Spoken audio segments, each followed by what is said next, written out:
গেল কয়েক মাসে চট্টগ্রামে একাধিক ব্যবসায়ীর কাছে মোটা অঙ্কের চাঁদা দাবি করা হয়েছে বলে জানা যাচ্ছে। প্রাণনাশের হুমকি থাকায় তাদের একজনের বাসায় পাহারাও বসিয়েছিল পুলিশ, কিন্তু সেই পাহারার মধ্যেই গেল ২৮ ফেব্রুয়ারি ভোরে সাবমেশিন গান, চাইনিজ রাইফেল, শর্ট গান এবং পিস্তল দিয়ে ১ ডজনেরও বেশি গুলি ছোড়া হয়। এসব তথ্য জানিয়ে প্রতিবেদন প্রকাশ করেছে বিবিসি বাংলা।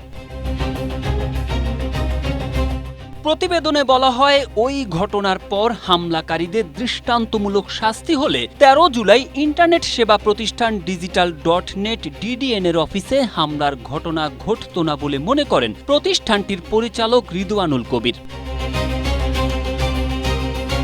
জীবন অবাক না করলে কে করবে? ২৮% মিল্ক ফ্যাটের অবাক করার সাথে ফ্রেশ মিল্ক পাউডার। জীবন অবাক করুক প্রতিদিন। চট্টগ্রামে একের পর এক চাঁদাবাজি ও সশস্ত্র হামলার যেসব ঘটনা ঘটছে, সেগুলোর নেপথ্যে আসলে কারা? পুলিশ তাদেরকে গ্রেপ্তার করতে পারছে না কেন?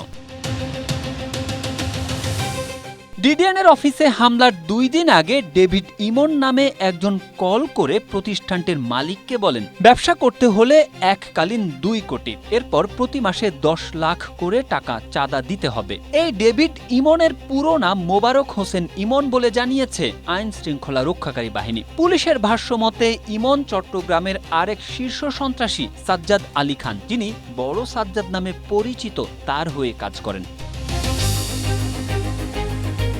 এদিকে শীর্ষ সন্ত্রাসী ছোট সাজ্জাদ জেলে যাওয়ার পর ইমন এবং রায়হান বড় সাজ্জাদের পক্ষে চট্টগ্রামের অপরাধ জগতে নেতৃত্ব দিচ্ছে। গেল ২ দশকে তার নির্দেশে বাংলাদেশে খুন, চাঁদাবাজি সহ নানা অপরাধ সংঘটিত হওয়ার অভিযোগ থাকলেও বড় সাজ্জাদ ঠিক কোন দেশে পালিয়ে আছেন সেটি এখনো নিশ্চিত হতে পারেনি পুলিশ।